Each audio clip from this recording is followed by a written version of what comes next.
Welcome to your best bets. It's the week of the Honda Classic.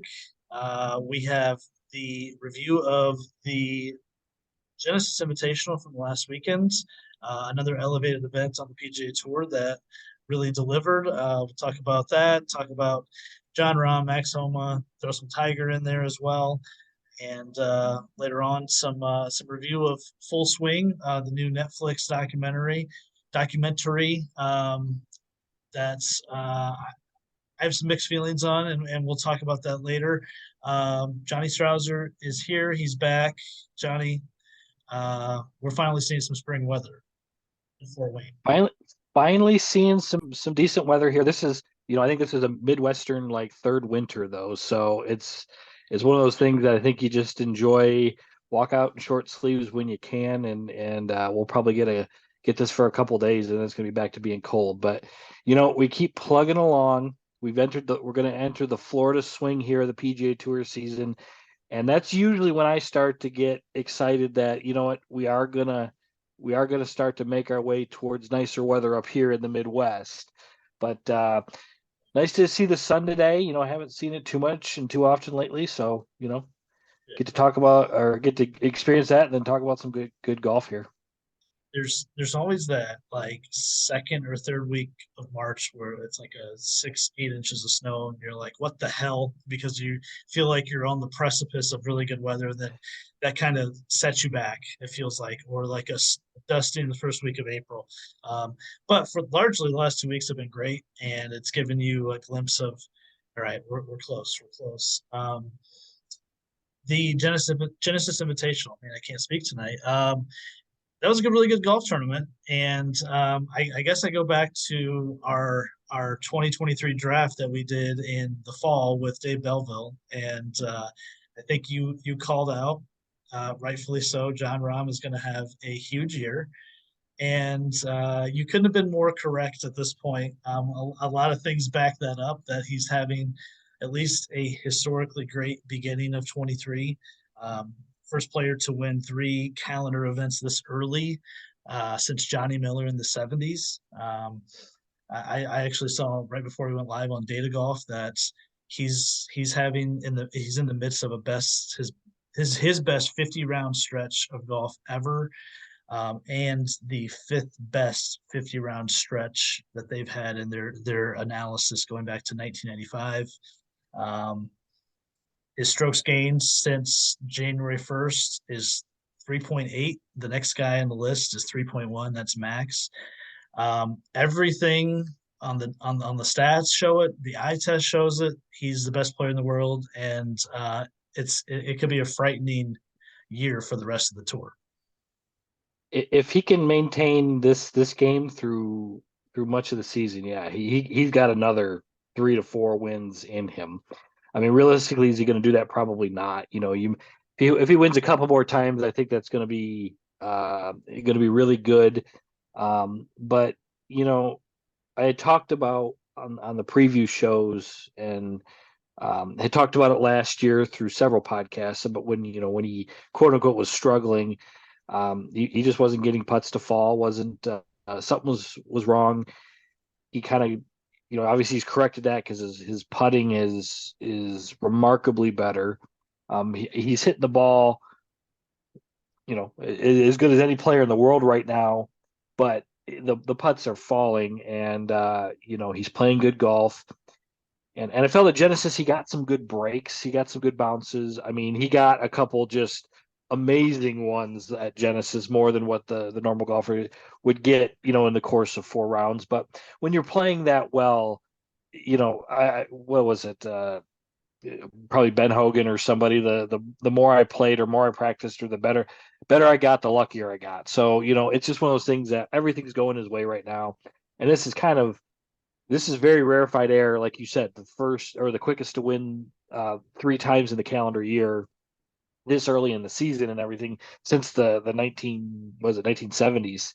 So, you know, just remarkable stuff. And my thought on the Genesis Invitational, he had 2 of the 3 best players in the world or 2 of the 4 in Max Homa and Jon Rahm two of the best ball strikers on one of the hardest and most demanding ball striking golf courses that there is, in the world. And the conditions were tough, and they were the two that set themselves apart, and really almost made it, if not for for Patrick Cantlay's pretty good play in the final round, almost was felt like it was a Mhm. two man game that they kind of just separated themselves. So, great playing, and this golf tournament was awesome because it brought out two of the best players in the world, two of the best ball strikers, like I said. So pretty neat to see this elevated event. It's Tiger's event. It's LA. It's the Riv. It just had just so much to it, and it just felt so good. And even though it wasn't a major, it to me kind of felt like that with just the whole thing about it. One more stat. Sorry, these are amazing. One more I forgot. Out of the last 10 tournaments he's um, he's played against 1,025 players in those 10 starts. 19 have beaten him. Uh, Out of 1,025 over 10 tournaments, that's insane. Um, it's just I was thinking this the other day. We talk about who's best is the best, and I don't know if we'll ever really know that, right? We've debated in the past DJ, Justin Thomas, Rory. That's probably the three we think of. Um, Obviously, Rahm's best is right there, but his floor is probably the highest floor on tour. You can always count on him, it feels like, to be in the top 20. Um, he hardly ever shoots over par. Um, Even when he's not, doesn't look like he's playing well, like Saturday, like he was still a few under par. It's just his floor is so incredibly high because you pretty much know what he's going to do off the tee. He's one of the best drivers of the golf ball. His iron game is solid, and we've said it before. It's what we expected last year, and when he really struggled putting for a long time. Now the putts are dropping, and now he feels in pretty much unbeatable. Um, so now it's just a question of, okay, what's next? What are you gonna do at the majors? I think the last guy to win two majors in a year was Brooks, 2018, I believe. Is that right? U.S. Open and PGA. Yeah. Um, I mean, I'm not surely giving him one, but I'm just saying if there's a guy out there who win multiple majors in any season, it feels like Rahm this season. Um, and to echo what you said, this tournament is just so good. I think it's both of our at least top two or three favorite non-majors. Riv just looks amazing. Just the way the sun hits the golf course and set down in between the hills, and it just it's such a good test, and it's really good TV, and I loved it. I loved it, and Sunday was great because you felt like Max was really proving something. Um, Even when he didn't have his best stuff clearly off the tee, he was really struggling on the back. He was managing to put up a fight. And I think we were texting like, man, Rahm's kind of giving some shots away. And as soon as we said that, he cans a 40-footer on 14 to really take a stranglehold of the tournament. And from that point on, it was over. I just can't be more impressed with him. I think he's really well spoken. He's harnessed his emotion, obviously, a lot the last couple of years. And I just don't think there's much slowing this thing down. So I can't wait to see what he's going to do the rest of this season. Max, we've obviously talked about a lot in this podcast, a favorite of ours. Uh, I was almost more impressed with him this week than any other of his wins because he's going toe to toe for the guy that's been playing the best the last 6 months, and he nearly beat him, and he's finally in the top 10 in the world. It's reflective of what we've been seeing the last few months that he truly is a top 10 player. Um, so yeah, I mean, Max is just he keeps proving it and proving it, and every time I see his number pre-tournament drop like plus 1,600 this week, I'm like, I just can't do that now. At some point, I'm just going to have to buy in and say, okay, this is what it is. He's got a valid chance to win almost every tournament he plays. Yeah, these numbers, even if you look at Rahm, I mean, we have not made Jon Rahm a best bet because of because the numbers have been, plus 650, plus 750. That's unheard of. You don't. We've always said you don't really want to, unless it's a major championship. You don't really want to bet a guy under plus 1,000. But I mean, he's just proven us wrong every single time. And it's like, well, you know what? Maybe you've got to kind of throw out the number and just say, who's going to win the golf tournament there. So, with Jon Rahm's number there, that's something I guess that we're going to have to readjust when we look at it. And if you think the guy's going to win, you just got to bet him at whatever number it is. One more thing about Rahm before I go on to Homa here. Yeah, Jon Rahm, how he's been able to harness his outward emotions, and he's still that same very emotional guy that I think from when he was in college and presumably before that. But I think right now with the outbursts and frustrations that he gets, he's able to harness those the best I've seen since Tiger. Tiger had always done that. Tiger's, as we all know, we've all watched him, as hard as he is on himself, he's able to completely block that out and move on to the next golf shot and execute it with, like, if he didn't hit a good one the shot before, he's able to do hit a golf shot like the previous one didn't exist. And I think Jon Mhm. Rahm's at that point now where he can take that anger, that frustration, that whatever at that moment, and as he's walking up the fairway, it is gone out of his head. And I think that is what has always kind of hurt him. And now that we see that he's able to kind of control that, I mean, that's pretty scary there. But on to Max, I was actually very, very impressed with this. I've been impressed with how he performs in all of his wins, but he's been able to close every single time that he's been up there. This is the first time where he had to go against, essentially the number one player in the world, a guy who's, the most talented guy out there. And you throw in that he had the pulls with his driver, and he doesn't normally hit his driver that poorly. But for him to get it within contention through basically 16, 17 holes. And really, if he would have chipped that one in on 18, he could have put some pressure on Rahm. But to be able to not have his golf game and still be able to perform and not falter. I mean, he could have easily, with the drive ball, I mean, 76 was not out of the question, Mhm. something like that. But he just kept hanging in there, kept playing.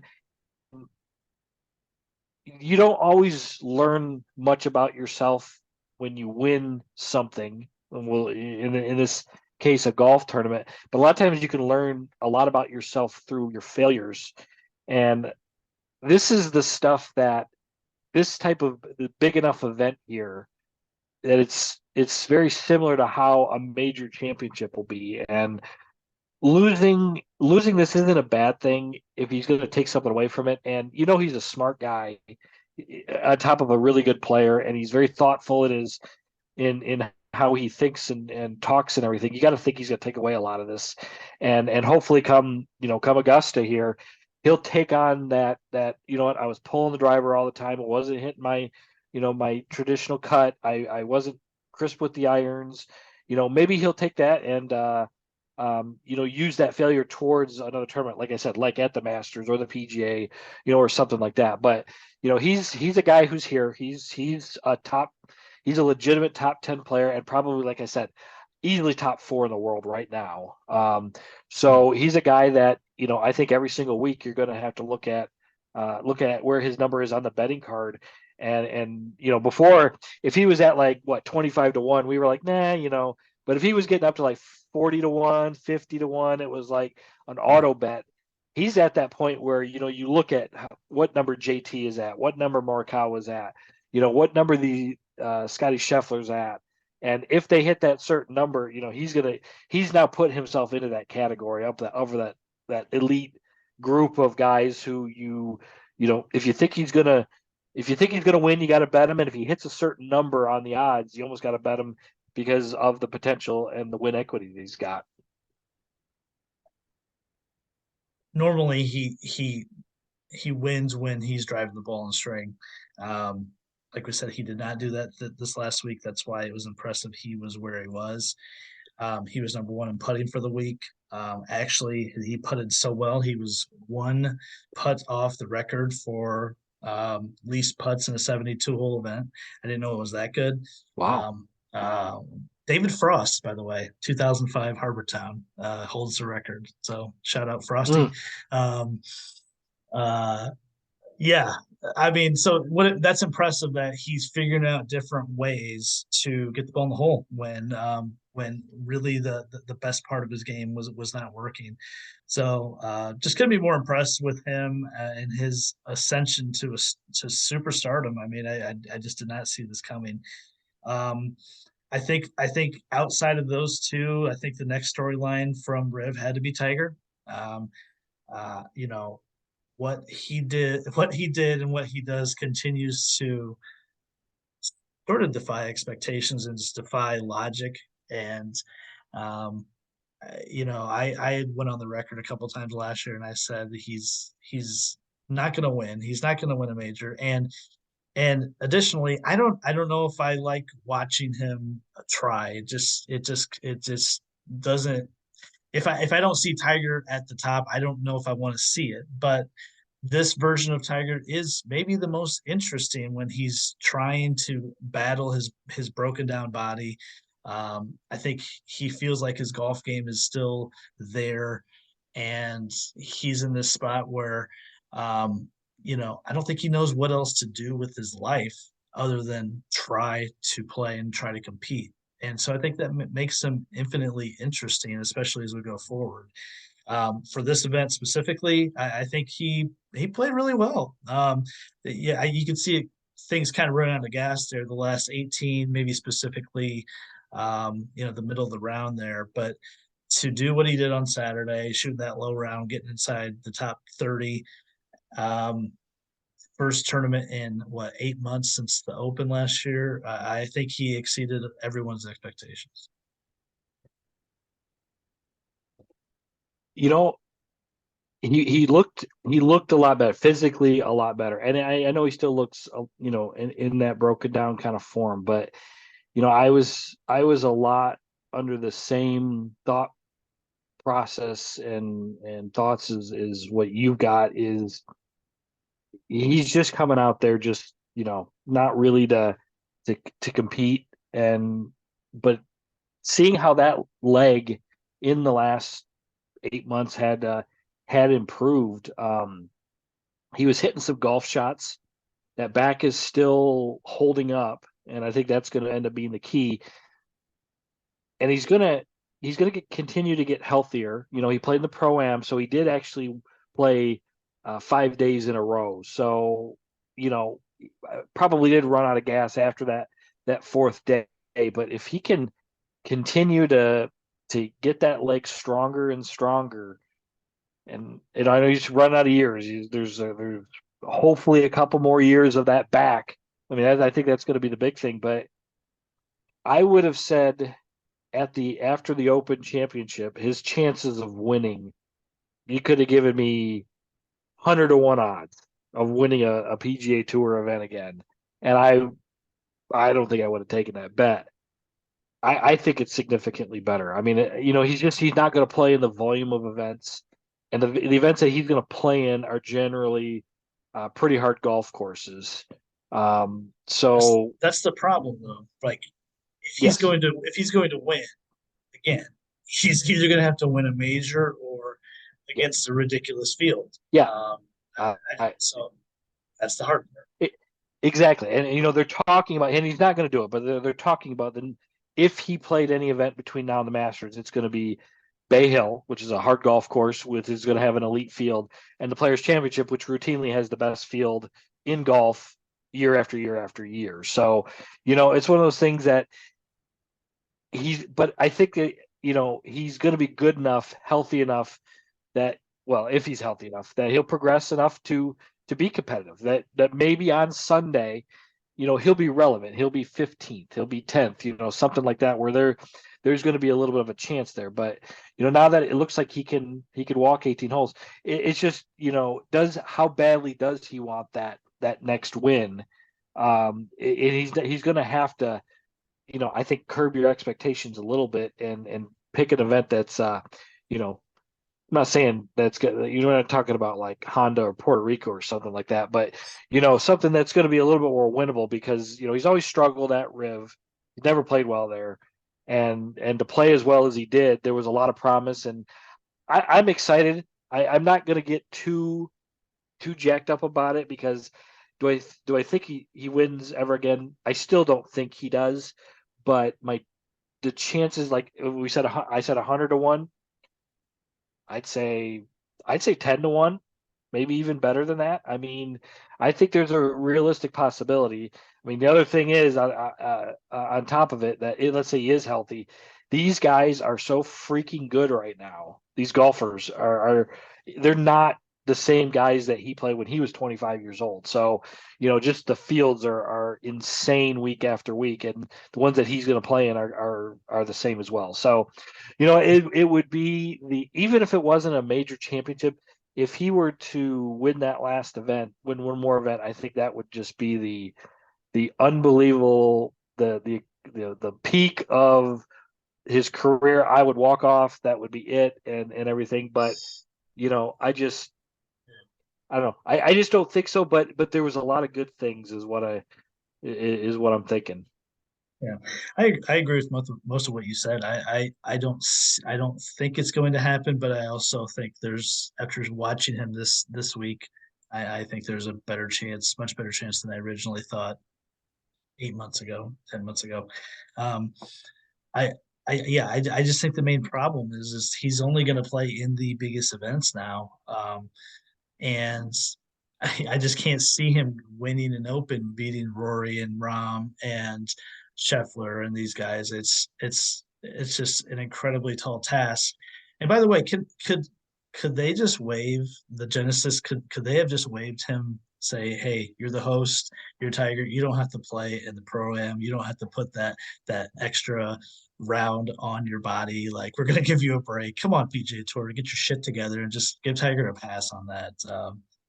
We need all that that energy and time spent Thursday through Sunday, not Wednesday through Sunday. Um, I am interested. I know he told Amanda Renner after the round he wasn't intending to play a lot. He's pretty much circled the four majors and that's his goal. But I do hope you mentioned Bay Hill and the players. I hope if he plays one of them, I hope it's the players. I feel like if you talk about a course fit at this point in his career, I think that is just a better fit.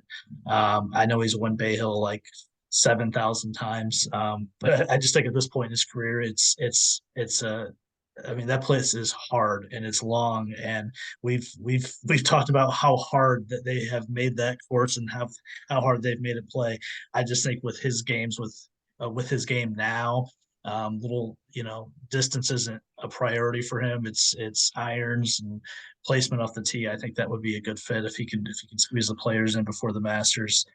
But it was fun. It was fun to see him out there. Like I said, I think it's going to be very just interesting, and some of his quotes now are a little bit more introspective, and um, it's as he's kind of coming to an end here. It's going to be an interesting way to see how these next 2 or 3 years go as his body continues to kind of close up shop. But we'll see how long he has left.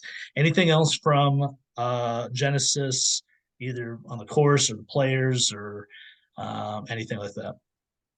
I think we saw a lot of good players that ended up playing well, and there's some guys that are trending that have had some good weeks, and then to play a good week at Riv, and if they can carry that over into the Florida swing, I think you need to watch out. I mean, we've always talked about this show a lot.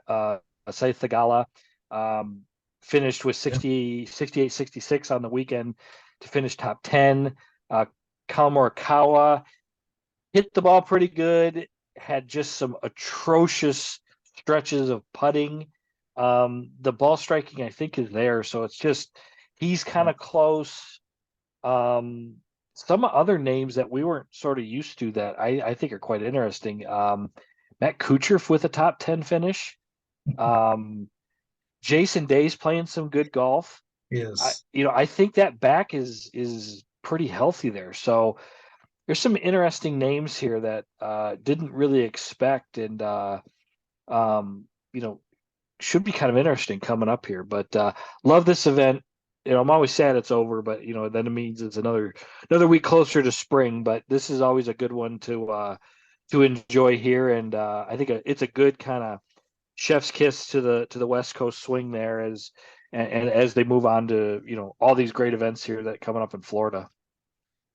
Yeah, I'm glad you mentioned Jason Day. I mean, I think we have to take it seriously now. I mean, it's Hmm. 3 or 4 finishes that have been really solid in the calendar year. Um, the Keith Mitchell, I mean, this is 2 events that's he's contended in now here in Pebble. I'm actually shocked and kind of disappointed he's not playing Honda, where he had his only tour win. Yeah, It just made sense. Maybe he's kind of gassed from the West Coast swing. I get that, but man, he's playing well, and man, he's so good off the tee. But oh, his putting is just. I mean, I felt like he makes some putts here and there, and he's right there with Rahm. So I was pretty impressed with Mitchell. Um, Zalatoris with a 64 on Sunday kind of shows maybe he's getting closer. I know he mentioned he's not all the way there, but it's a pretty good tournament to say, I'm trending. Best bets, looks like I had Shane Lowry top 20. He finished T14. That was plus 300. You had Thigala over KH Lee minus 120. And Zach's run of first time ever on the best bets. Just a ladder play on one guy. JT misses out on the win in the top 10, but I think he finished T20, so he T20. gets a piece of the minus 115, the minus 330 top 40. So good call, Zach. I guess. I guess. JT let us all down once again. But yeah, great tournament. I thought this one felt different a little bit than Phoenix. Phoenix, I guess I don't know if it's the party scene where dudes are just chugging beers and you guys say this is an elevated event versus Riv where it just felt like you're watching something big on Sunday. I think that's what the tour is striving for. So it's nice to see how this is played out with these events. I guess the next one is Bay Hill, um, and we kind of see how that one works out as well. If we continue this trend of we have these leaderboards at the elevated events, this is what we're going for. I mean, I would think at this point the Twitter is happy with how this is going. So, we'll do our 2 minute live golf update before we talk about full swing. Um, Danny Lee, Brendan Steele, Thomas Peters. That's if you compare it to like NBA free agency, right? A couple weeks ago when things were just going crazy, and you had the Durant trade, and you had all these that felt like Dustin Johnson going to live right now. What's how do we compare Peters, Lee, and Steele to the NBA free agency? Who was that? You know what? That's a good question. I don't know, Was it but was it was it the Pistons for James Wiseman? that was there we go. That's probably something. Yeah, it's probably a good comparison there. But yeah, with these signings, I mean, their big signings were who'd they have before that? It was Munoz Mito. and Mito. And Mito was kind of a significant one. But you know what? What I would ask like a fan of Live or Live, it's like, I mean, Thomas Peters, does that move the needle? I mean, that's just a guy who's had all this promise, all this talent on the DP World Tour, and not really done much. And you know, I don't understand why Live needs to go after those guys. They're not just field fillers, but they kind of are. Um, Danny they're Lee just has been for a long time. yeah, exactly. Yeah, Danny Lee, Munoz, you want if I was Live, you got to go after these young guys or figure out a farm system or, I know they went with David Puig of Arizona State, which is a good get. He would be pretty. I think he'd be fairly relevant as a guy on the PGA Tour right now if he wasn't on Live. So guys like that. Brendan Steele isn't gonna like, hey, I'm gonna go download the CW and watch the final round of Mayakoba here to see Brendan Steele on the Fireballs or whatever team he played. I know he's not on that team, but Who, anyways, who we going to bet but for it, first round leader now with Brendan Steele gone? and Munoz. I mean Yeah, that's true. Yeah. that's kind of it. Those are two guys, but it's just they're whatever. They're not they're you got some point you got to move the needle a little bit, and these guys don't even do it one bit. I thought so. Obviously with Dustin Johnson was the big one, and then Joaquin Neiman was, I think, pretty gigantic. I thought that was a real big one. But these guys who you need to get, like Cam Young or Will Zalatoris, or these real young guys who are going to be great golfers on the PGA Tour.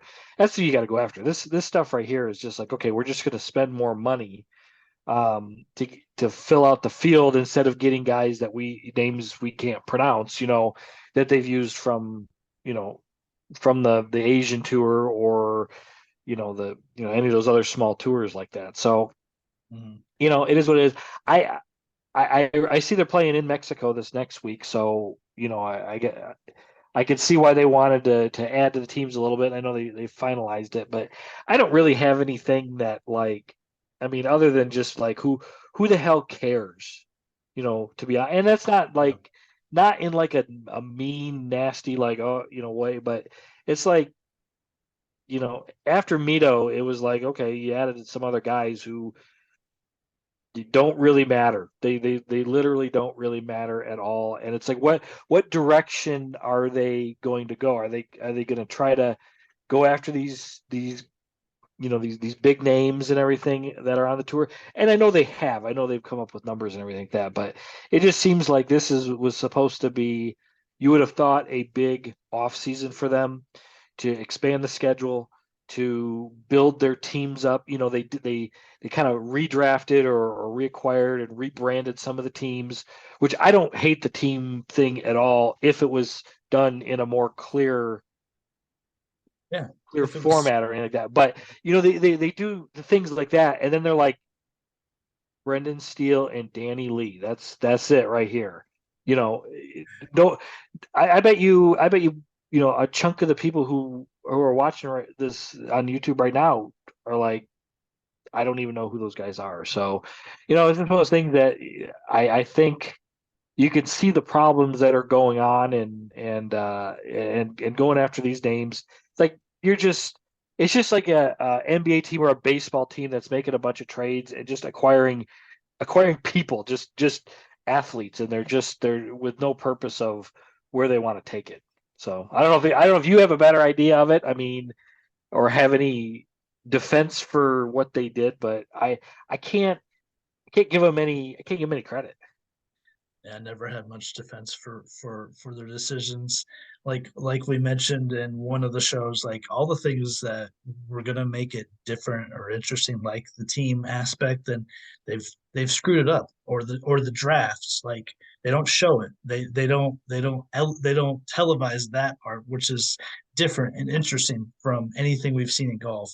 They there's no transparency on that part. You don't understand the team aspects. You don't. I still didn't. For following the events loosely like I did, I never really got the team score.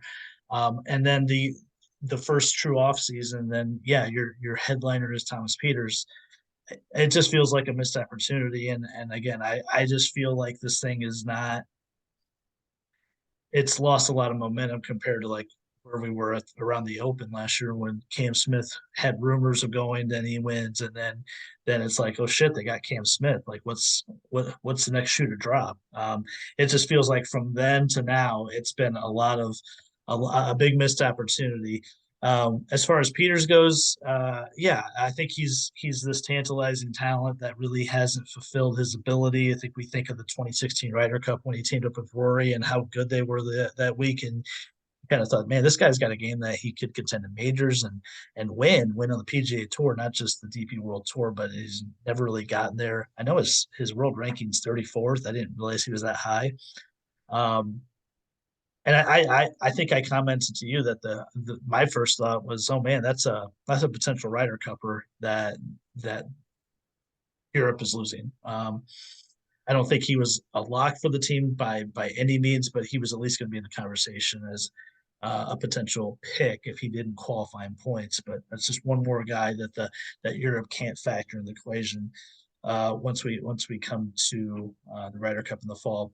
But yeah, you're right. Steele, Danny Lee, field fillers. There's zero impact of these signings. There's all kinds of these guys on the PGA Tour.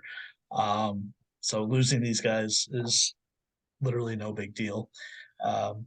Live this week at Mayakoba, going up against the Honda. We'll see if there's going to be any ratings from next Monday with their telecast on the CW. All right, so full swing. Um, so spoiler alert: if you have not watched the first two episodes of Full Swing, uh, fast forward through this area to get to our Honda preview. I don't know how much we're going to give away, but if you've been saving Full Swing for a good binge weekend, then don't listen to this part. Episode one, um, Justin Thomas and George Spieth were the profiled guys in this episode, and I've watched 5 episodes. I'm further along than you, and I've been really waiting to. I've been chomping at the bit, kind of waiting to talk about these episodes with you. And my first thought was, I gave the JT Spieth episode, and I think I said a 5 out of 10 to you, or maybe 6 at best. I said it felt like an episode of Inside the PGA Tour. It felt like there had to be some sort of version of Spieth JT having a lot of control over what was being filmed and what was going out and what they were saying.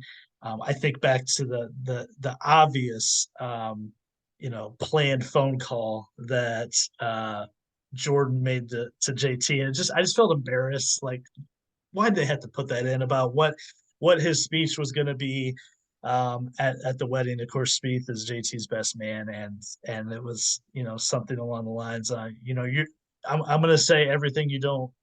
You basically, you got to stick to the script, because otherwise it was like this really corny joke, and I was just like, oh no. I'm thinking that in my mind, like, if no one has watched these guys, and like you're brand new to the PGA Tour, you're watching the show, you're like, I'm going to check this out. I've heard the Drive to Survive people are making this. I didn't come off as thinking this is not going to attract new fans. This series is mainly for the hardos like us. Yeah, they're trying to get the people who don't usually typically watch it and everything. And they did kind of start that first episode off pretty soft. I mean, going with the two All-American boys, the Captain Americas, going over that and having both of them as the primary vehicle of that first episode there. I would probably rate it something like that, probably a little bit better, because I really did like how they covered the PGA Championship. So it's kind of neat that they got the winner of the PGA Championship there behind the scenes and during the event. And I thought was the big part for me that I thought was absolutely fascinating was after that third round when they had that bad weather at Southern Hills, Justin Thomas shot like 76 or 75 or something like that, basically fell out of contention there, and showed him grinding on the range and just not having answers, not feeling good about himself, not feeling good about his golf game, feeling sick with allergies, and his dad's just kind of watching on. The CVS trip, that was the most interesting part of the episode, him walking That into CVS. Yeah, that part there, and showing him just not. That's kind of that was the neat stuff to me, is seeing the raw emotions of how these guys portray or how they behave, when we with the cameras don't see them, when they go home, and everything. And a lot of it was corny. Yeah, how they were going back and forth, and they were giving each other shit, playing in the practice round at Southern Hills and everything like that. But it was a soft kind of introductory thing, but it kind of got the two of the big faces of the tour out there. So, hopefully to grab the interest and everything. I wish it would have gotten a little deeper. Like I'm sure some of these episodes get into, but you're right. They probably had a lot of control of what was going to be out there, what wasn't. But it was a solid start to the season. At least got my interest, and even though a golf hardo like we both are, it was one of those things. It was like, okay, we'll see how this goes. Hopefully, this is one of the more benign episodes compared to the others. Yeah, and as critical as I am, I actually went back and watched it a second time with my wife, so I obviously didn't hate it that badly.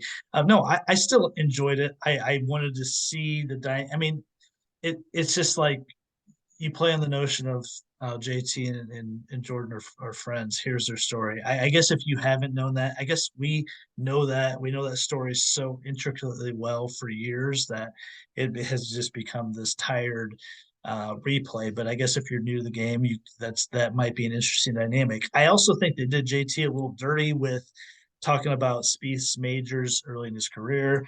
But we know largely that JT's been a player for last 3-4 seasons by quite a large margin. So I also, I thought it would be interesting. They showed him on the private jet. I know there's a lot of people on Twitter with some backlash about them, jet setting around. I'd be interested to kind of hear them, talk about travel and why they use that mode of travel, why it's beneficial, and um, they also showed Spieth going to a shoot, like a commercial. Um, a little bit more on that would be interesting. Sponsorships, how that plays into their career, balancing both the financial aspect of when you have multiple sponsors and how you can get pulled around. I thought if they're going to dive into that and show them at that shoot, get get these guys to talk about that a little bit. That's stuff that we don't really hear. We don't get the details about. I just think there's some opportunities lost. They showed JT on the range with his dad, and they showed him with the swing, and he said, "I fucking hate when I do that." What? What is it that you hate? Can we get into the details of your golf swing? What are you working on when you're on the range with your dad? How's that process work? Um, I just think it's like they scratched the surface on a lot of these things, and maybe for time's sake, they could do it all and do the PGA part, in a 45, 50-minute episode. So I get that. But I feel like there's just a lot of opportunities to explore some of these things a little further that would have been interesting to hear. Also, a nitpick, the fucking sound from the PGA. I think they were looping in, sound from other tournaments, the actual play-by-play into that PGA. Like they. I don't think that was the actual sound from Jim Nance and Nick Faldo on certain holes. Ian Baker Finch, I think, sounded match up with what I remember. Also a nitpick, but again, if we're going to go, we just got to go all in on this. So that was just some other thoughts I had on the episode. Again, I was hard on it, but I just think it was average. I've seen five. I put it fourth out of five of the ones I've seen so far. Um, Episode two, conversely, I gave it a 10 out of 10, and I thought it was fucking fascinating and awesome. Two was way better, and yeah, 10 out of 10 at least. I mean, the the insight into Brooks Koepka, that is the stuff. That's the stuff that we want to see. We want to see, how he's got that where he can't make a putt in his head, and how him coming clean and saying, you know what, back in my younger days when I was playing well, I just go home and I wouldn't even think about golf. And he was very, very distracted by his golf game. He admitted he was frustrated, and he said all he was thinking about was his golf swing. I mean, this is a guy who has basically said he hates golf and only does it just because it's a job to him, and all the kind of passive aggressive comments he's got against the game. how it had kind of defeated him after he had defeated it for so many years there. But I think a case in point there was when he was sitting in his bedroom there, and Jenna was showing outfits or something like that she was gonna bring on a trip or something like that, and he couldn't.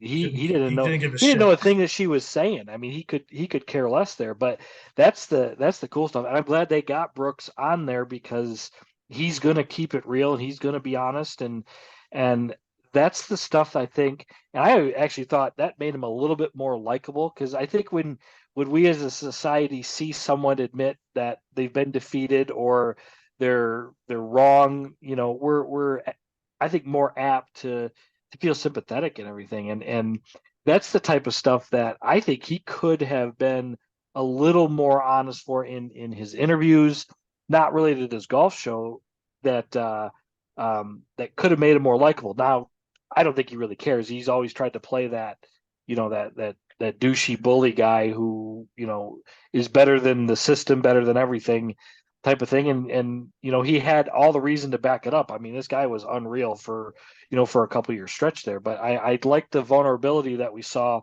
from him in that episode. I thoroughly enjoyed that part of it there. Yeah. But I mean, did that make And you at least like him maybe a little bit? Thinking, okay, you know what? He's actually admitting yeah. he's pissed. Yeah. And if it didn't increase his likability to some people, I think it at least made him more believable, and interesting as a person to follow going forward. I mean, shit, he literally said, I cannot compete with these guys. Like, and he had this kind of mini obsession with Scotty Scheffler specifically. Like, he mentioned him several times. Like, he cannot keep up with Scotty. He's not playing the same game right now. You talked about, I bet Scotty's not thinking about this right now, or he's not thinking about his golf swing. Like, I just thought that was wild. I mean, we're talking about the best major player of this generation basically saying he was defeated and he had no answers. I thought that just floored me. And in a way, I mentioned earlier about JT and Spieth having. I just felt like they had some sort of control of what was being put out there. I don't know if Brooks really knew what he was getting into 100% when he was kind of revealing all this stuff. Um, I just can't see him going into a Netflix meeting and saying, "Sure, I will tell you I will spill my soul to you, and I'll let the world to see, let the world see that." I just don't know, but regardless, it was so fascinating, and this is of course leading up to before his official decision to go to live was made, but it kind of puts you in his mind where now you maybe understand why he went. Obviously, he was not confident in his game. I think his injuries had caught up with him, and he probably saw it as his last opportunity to make a huge paycheck. So you just can understand it a little bit. Um, Scotty was also profiled here. I couldn't have been less interested in him, only because I just don't. He's just a boring, nice dude.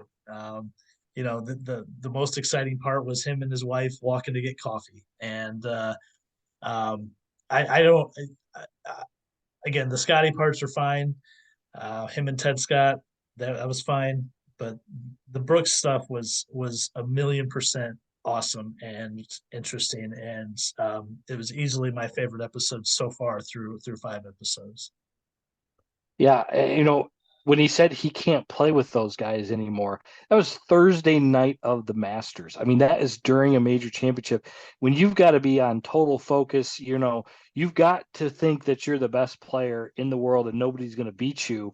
And he's sitting there at dinner, saying he can't compete. And I mean, you got to know that was. I'm not saying 100% of the reason he went to live, but that's I think he just kind of came to terms with his body, although he's 32, 33, 34 years old now, is just not going to ever, return back to that form that he was when he was with that as that dominant player. So he kind of, I agree. It kind of let in who he thinks he is right now, and I don't Mhm. think he's too far off. So, you know, I can't blame anybody. I mean, everybody's free to do whatever decision. So this isn't like whether you should have or shouldn't, but definitely was very, a very, very humanizing episode where the first episode wasn't, you know, like you said, with them on the jet. He's calling, you know, JT's calling his then fiance Jill saying, "Hey, we just left the golf course. We're gonna go fly out. We'll be home in a little bit," you know, type of thing. That type of stuff is you know stuff that we can't relate to. The Brooks stuff, though, that's just like, dude, Yes. that's what Yes. most of us, as you, me, and a lot of people, wake up to, thinking, you know, we're a bunch of washed up pieces of shit, and that's basically what he did in that episode there. And yeah, and there's really nothing to say Uh, about Scotty Scheffler. I wish they would have gotten more into it, but you know, or had better footage, but they probably didn't. You know, the night before when he won the Masters, and he, you know, they said he was afraid of winning and afraid of the moment and all that stuff. And his wife was like, they probably didn't have the cameras on him at that point, right. and they probably were like, you know what, he was the best player in the world last year. We got to have something on him, but you know, him Yeah. just walking to get coffee and everything that was there's nothing wrong with it. Like you said, that's just who he is. He's the most unassuming, probably number one player in the world that there's ever been, and that's just how that was. But overall, that was great. That was the stuff I think that we wanted to see. We want to see that type of stuff, what goes on behind the scenes and of these guys, because they could, you know, they put their faces on, you know, in the press conferences, in the interviews, on the golf course, and they have a very normal side like we do, and it's just neat to see the honesty and emotions that they have, like any one of us. I felt like Scotty, he said three different times, "It's so hard to win out here. These guys are so good." I felt like that was like his go-to line at Yeah, multiple points. I'm like, okay, yeah, we got that. yeah. And then one more thing about Brooks, it felt like it was like a wrestler thinking back to his old day, like a burnout wrestler with when he had the blonde hair and his down on his luck, down on his confidence. It just felt like this burnout ex pro wrestler. Think back to the golden days when he sold out Madison Square Garden to 20,000 people. It's just it was so much more just, I mean, captivating than I ever thought Brooks would be. When I heard he was going to be part of it, I was like, he's just going to be his typical dick self. Big Bad And Brooks. Yeah. yeah, and we got the opposite, and I loved it. So I can't wait for you to catch up and see the next few. I think your next one's Poulter. After that's Joel Damon, and then Fitzpatrick and DJ is number five. I just finished that one on Sunday morning. Um, can't wait to see what you think about Joel Damon. I love that one, and if that doesn't make him infinitely more likable, I don't know what will. Um, so Honda Classic. What 50 minutes into the show, 55 minutes into the show. Um, really the I mean, we've talked about it being a scheduled casualty the last 2 years we've done this podcast. I mean, at this point, it's like a tragic figure in the schedule now between Phoenix, Riviera, Bay Hill, and the Players. And that 5 week run is the middle event, and it just gets shit on now as far as the field. I was looking back, I think 2014 or 15, it had the best strength of schedule, field strength. I'm like in college basketball mode, as you can see, strength of schedule, like Joe Lenardi over here cracking out some bracketology. Troll. Yeah. Um, yeah, tomorrow night at Michigan State. But the field strength 2014, 2015, it was tied as the highest non-major field strength with Memorial just 7, 8 years ago. And I think back to the days where we had that Rory Tiger finish, I think in 2012. I mean, this was the event not that long ago. And now our headliners, Sanjay and Shane Lowry. Well, when they had for the longest time, the Players Championship was moved into this Florida was in this March window here, and then for several years they moved it out to May after the Masters, which kind of spread out that Florida schedule a little bit and allowed these guys a little bit more freedom to play in more of the events there. But and they moved it back a few years ago, and the Arnold Palmer Invitational at Bay Hills, what Mhm. it is, where they basically built and they create the golf course like a major championship, and you're getting, you got a lot of the West Coast guys, they don't want to come over here after playing all those California and Arizona events, come over here and everything. But the golf course is probably the hardest one that they play in the Florida swing. Um, it's real close to where a lot of the guys live. They live in Jupiter, Florida, and they can drive to it. I mean, they could stay at their house and drive to it. And great golf course, tough conditions, good crowds, and this was like the event. And I think that's when it peaked, when Tiger shot that 61 or 62 in that final round, um, of the Honda. Didn't end up winning it, but because he was so far back. But after that, it's just a bad part of the schedule there, and it's even worse now with you go elevated event, Honda, elevated event, and it just keeps going there because the Florida Yeah. swing is just that good. So unfortunately, it's probably this is the last year Honda's going to sponsor it, and I would not be surprised if it dissolves for several years until they can find out an acceptable event there. I wish they would move it to like after Country Club at Jackson, the Sanderson Farm tournament, move it there and get one in um, right before Thanksgiving. You'll get the good weather. Obviously you have to worry about the hurricane weather because it's still during that season. But I think they need to keep this golf course on the schedule somehow and try to make it a big event, as big as you can. Late in the season there at the start of the wraparound season. So, unfortunately, the field reflects it. The odds reflect it. It's a sad thing to see it slowly dying off, but might be the final kill shot here this coming season once Honda drops off. But hopefully we could figure out here some golfers to pick, because I think there's some decent names that I think we can find some stuff. We just may not pay the prices that we normally want to get on them, but there's definitely going to be some good players here who've had some good finishes and I think are playing good golf. The Honda the last 10 years. I mean, a lot of winners over 80 to 1. Sepp Straka was 100 last year. Matt Jones 2 years ago was 80.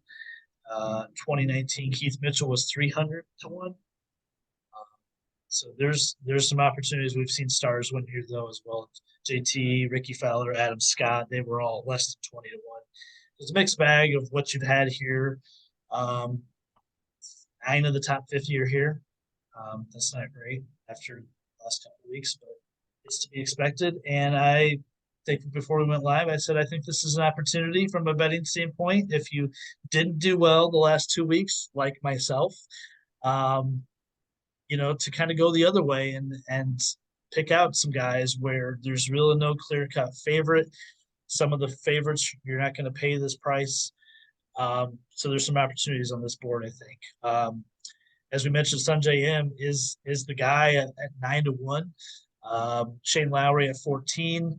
Minwoo Lee, he's coming over from the DP World Tour at 22. Denny McCarthy at 22. Alex Noren at 22.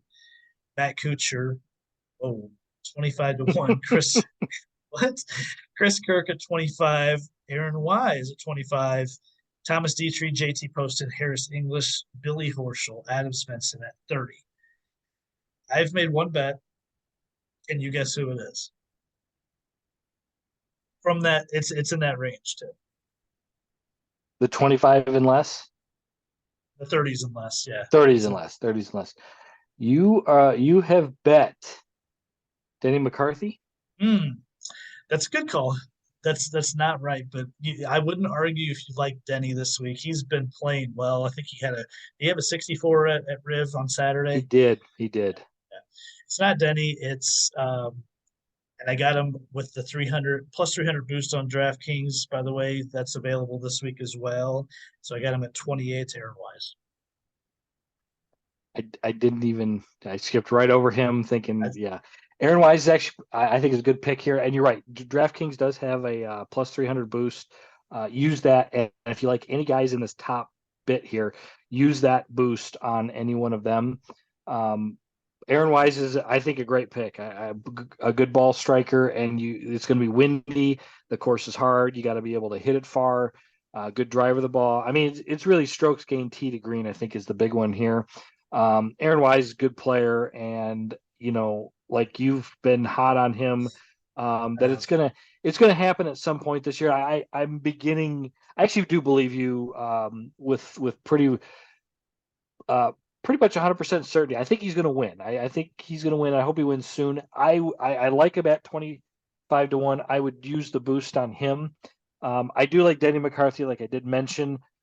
Played really good in at Riv. Good putter. This is his kind of specialty here. Is the Florida greens. He likes that type of grass, the Bermuda grass. mhm. Um, Shane Lowry, though, I hate the number, but I think the theme of this year is I think you got to ignore the number and just bet the guy you like. He's the other guy who I'm probably going to bet. Last year should have won the event, played well last week. So he is playing good golf. He got caught in that thunderstorm there or that heavy rainstorm and ended up not playing the last hole well. And Sepp Straka went in and took it out from underneath him. So those are the guys agreeing on Wise, McCarthy, and I like Shane. Shane's a good play. He started you know surfacing last week. T14, uh, pretty much positives across the board in his statistical profile. Looks like he lost strokes putting, which is always a little surprising for him. But I think he's probably a better putter on Bermuda, like you mentioned with Denny. So I can't disagree with any of those plays. I'm not touching Sanjay, of course. Chris Kirk, I think, is a reasonable play at 25. He's had I don't know his history here, but I feel like he's just solid all the way around, and he is a guy that I trust to make a lot of birdies as well. This course could really, if you're off, man, you could shoot 80 in a second. It is your typical Florida course with a lot of water, and if you miss it both ways, I mean, you could get penalized pretty significantly. Billy Horschel at 30 is kind of interesting, but I don't think he's played great this season. Um, from just thinking about it, Svensson at 30.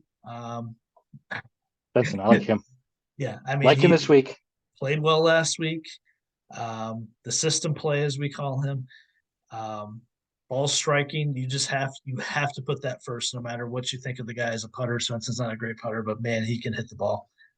So I like that as a pivot play. But I'm with you, Wise, McCarthy, Lowry at the top.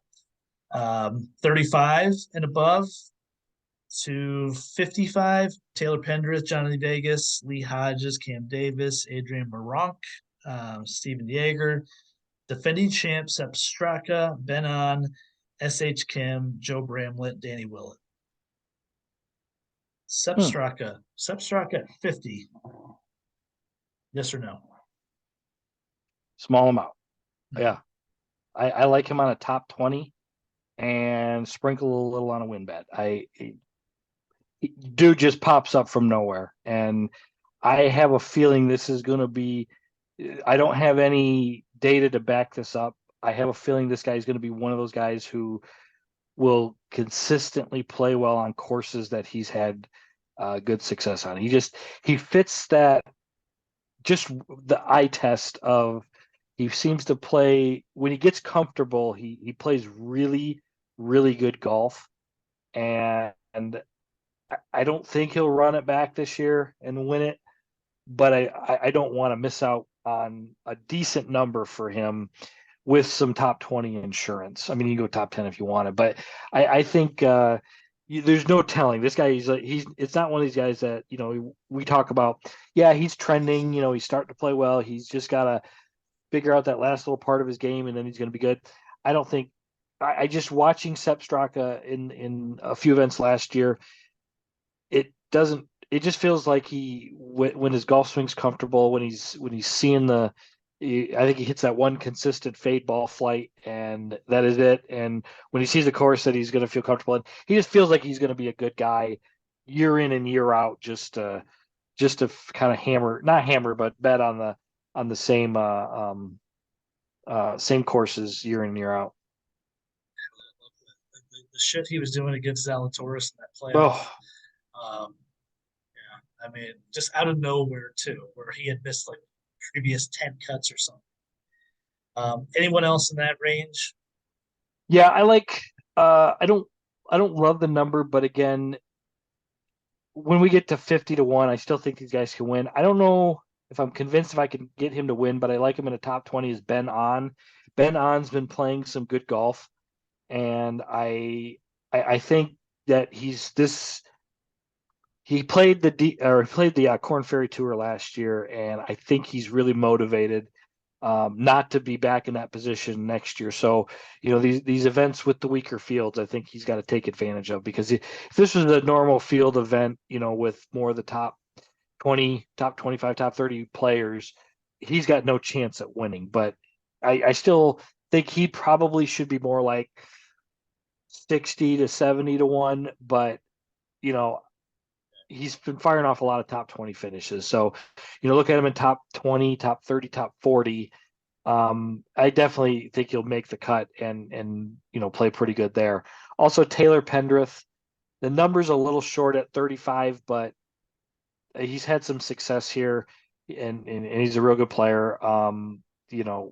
It he's gonna have to hit a lot of good iron shots. He's a good iron player. It's just whether he can make those putts. But tee to green, he's pretty fantastic. So I'm gonna have him on my card in somewhere here, and even a little bit, like I said, at that plus 35. And I agree with you what you said before we start going over these odds. This isn't, I think, the week where you go heavy in on one or two guys. Maybe take your win bet budget and spread it out over six players, and you could still get the same return at these higher numbers. Based off the history, a lot of long shot winners, I'd rather spend my money that way, I believe. I kind of hate this range, to be honest with you. I want to like Cam Davis so bad. I've bet Cam Davis a couple times this year, and he's been awful. He's been legitimately awful. I think he's missed four straight cuts, um, three straight cuts, but it feels like four. And he's had an eighth place finish here, but I can't just can't spend my money on him this week. Um, I kind of feel if anyone in that range, there's always an Englishman in the mix to win this tournament.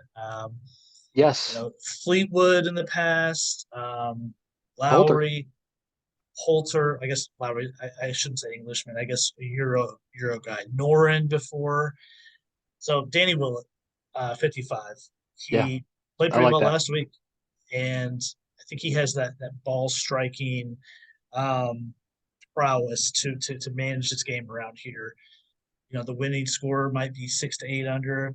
I trust Danny Willett in that situation more than a birdie fest.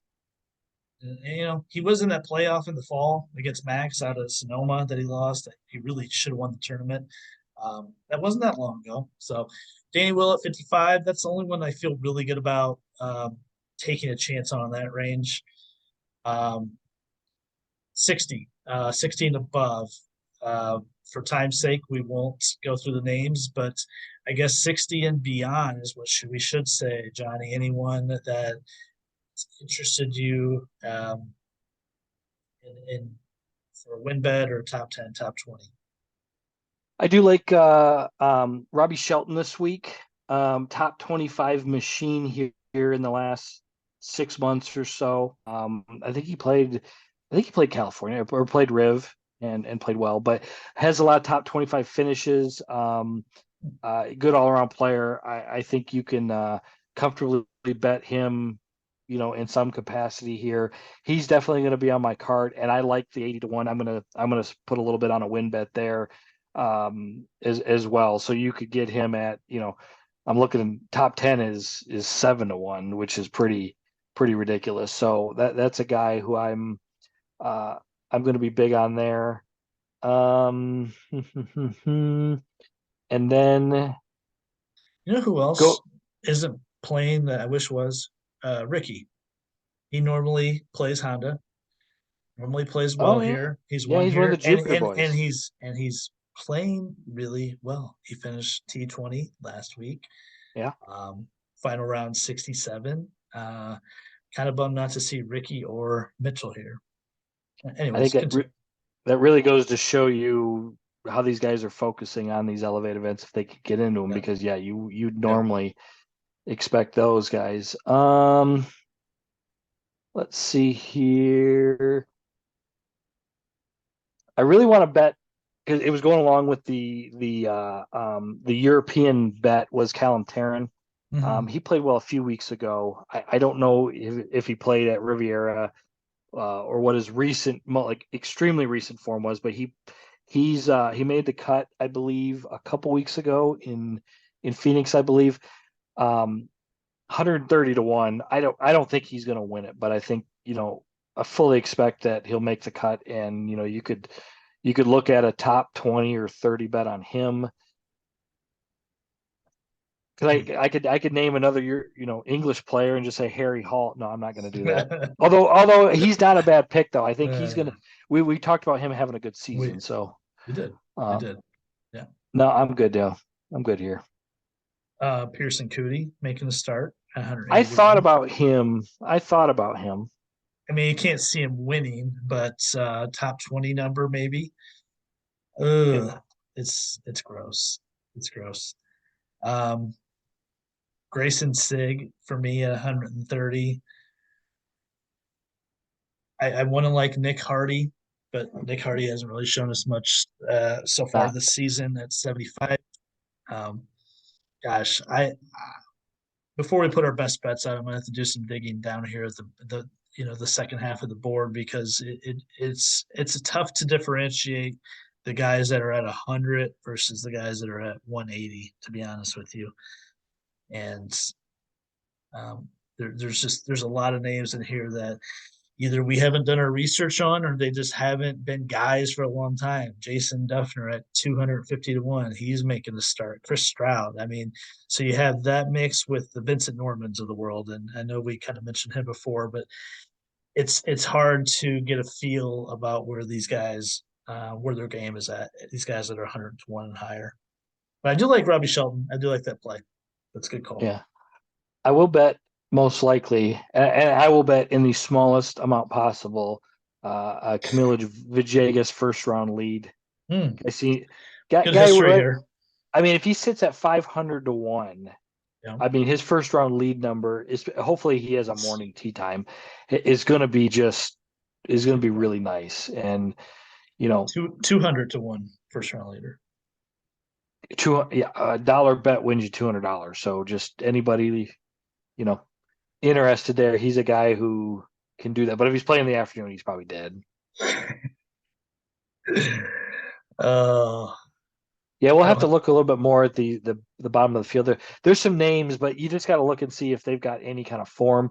And probably because they're that deep on the odds board, there isn't much at all. But you know, you can look at some of these guys like Austin Smotherman or you know, I Yeah, can't even. it's bad. I mean, if a guy like Thomas Dietrich is going to win a PGA Tour event, and maybe Thomas Dietrich's the Euro guy, but goddamn, what a field to go up against. And I mean, if you can't beat this field, Aaron Wise, that's what I'm saying. This is your tournament, buddy. This you got this. So Aaron Wise best bet sounds like. It's lock it in, lock it in. Shit, you can get him 28 to 1 on DraftKings. I mean, there was tournaments at the end of the year last year where he was 20 to 1 against a much better field. You're getting a hell of a number on a guy that's a top 40 player. Take it. That's all I got for Honda. I'm good too. Okay, best bets on Wednesday for the Honda Classic. We'll have them up. And tomorrow night, Michigan State IU. Who you got? Who do I got? Who do you think I got? I don't know. Are you going to trash IU again? That worked out well the last time you did that. Yeah, So that could you worked out really, really poorly. if you could do I more shouldn't of have said that? those things. No, Michigan State, I think they're obviously they're searching for some stuff and they're hitting that dog days of the season there where normally they get to March and get hot, but they've had some injuries and with the event that happened on campus, you don't know how that it's going to affect those guys and they played Michigan pretty tough except for the last like 2 minutes of the game and then just got boat raced out of the arena. But I do expect Yeah. them to make the tournament. I think they'll win a game or two in the Big Ten tournament as long as they don't have to play Purdue because they can't beat Purdue. They can't. Zach Edey is just they don't have anybody that they don't have enough guys that can guard them. So I'm just hoping that both teams have fun and I probably won't bet the spread because I use a team that started great, hit that lull, and now is playing some good basketball. So I expect IU to win that game, but you know, Yeah. We I don't got know. We'll see. the Saturday night game as well this week at Purdue. So back to back road games, going to be a tough week. If we could split them, I'd be thrilled. But it's tall task to win really either of these games. All right, check us out Instagram, Facebook, and YouTube. I don't think any other shows this week, but we'll be back hopefully next week to break down the Honda Classic and talk about the next couple of weeks of elevated events on the PGA Tour. Thanks for listening, and we'll catch you next time.